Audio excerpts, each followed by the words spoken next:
কষ্ট পেয়েও প্রতিবাদ না করে যারা চুপচাপ থাকে তারা দুর্বল নয়। এটা তাদের বাবা মার ভালো শিক্ষার পরিচয়।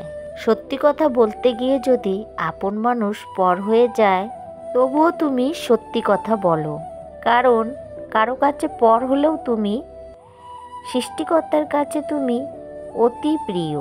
প্রতিশোধ নেবার দরকার নেই, সময় তোমার প্রতিশোধ নিয়ে নেবে। শুধু তুমি তোমার কাজকর্মের উপর বিশ্বাস আর আস্থা রাখো, একদিন সব কিছুই ঠিক হয়ে যাবে। গঙ্গায় ডুব দিলে দেহ পবিত্র হয়, কিন্তু দেহের ভিতরে আরও 3টি জিনিস আছে, মন, বুদ্ধি, আত্মা। সেখানে তো জল যায়নি। মন পবিত্র হয় সত্যের দ্বারা, বুদ্ধি পবিত্র হয় জ্ঞানের দ্বারা, আত্মা পবিত্র হয় পূজা, ধ্যান, অর্চনা, কীর্তনের দ্বারা। মনে রাখবে, জীবনে জয়ী হও, কিন্তু কাউকে ঠকিয়ে নয়। জীবনে সুখী হও, কিন্তু কাউকে কষ্ট দিয়ে নয়। মন খুলে হাসো, কিন্তু কাউকে কাঁদিয়ে নয়। জীবনে বড় হও, কিন্তু কাউকে ছোট করে নয়। শ্রীকৃষ্ণ বলেছিলেন, যাকে ভালোবাসো সেও তোমাকে ভালোবাসবে, এমন কোনো নিশ্চয়তা নেই। ভালোবাসা কোনো ধন সম্পত্তির মোহ নয়, জোর করেই তাকে পাবে। মন থেকে ভালোবেসে যাও, বাকিটা সময় বলে দিবে। গীতাতে লেখা আছে, যদি তোমাকে কাউকে ভালো লাগে তো ভালো সে নয়, ভালো তুমি, কেননা তার মধ্যে ভালো কিছু দেখার চোখ তোমার মধ্যে আছে। রাধা একবার শ্রীকৃষ্ণকে প্রশ্ন করলেন, আমি তোমার কোথায় কোথায় আছি? উত্তরে শ্রীকৃষ্ণ জানিয়েছেন, তুমি আমার হৃদয় স্পন্দনে, আমার শরীরে, আমার মনে, সব জায়গায় রয়েছ। রাধা তখন বললেন, তাহলে কোথায় নেই আমি?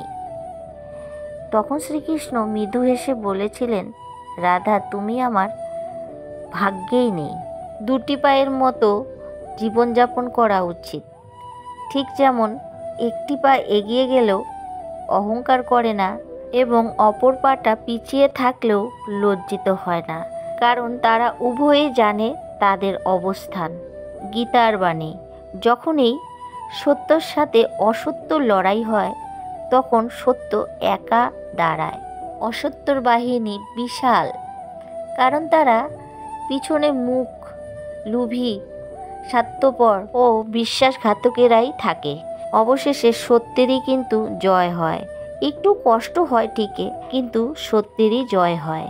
ক্ষমা করো প্রভু, আমি ডাকিনি সময়কালে, ভেবেছিলাম ডাকবো তোমায় ডাকার সময় হলে।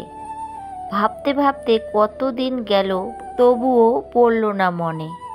শৈশব গেল হেসে খেলে, যৌবন গেল রঙে। এখন বৃদ্ধকালে মনে পড়ে আমি কি করেছি আগে। এখন যে ডাক পড়েছে পরকালের তরে, কেমন করে যাব আমি প্রভুর দর্শনে। প্রভু সবার মঙ্গল করো, হরে কৃষ্ণ হরে, হরে কৃষ্ণ হরে, হরে কৃষ্ণ হরে, হরে কৃষ্ণ হরে।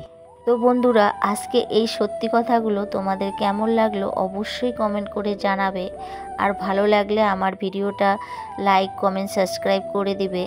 আর সবাই ভালো থাকবে, সুস্থ থাকবে। রাধে রাধে।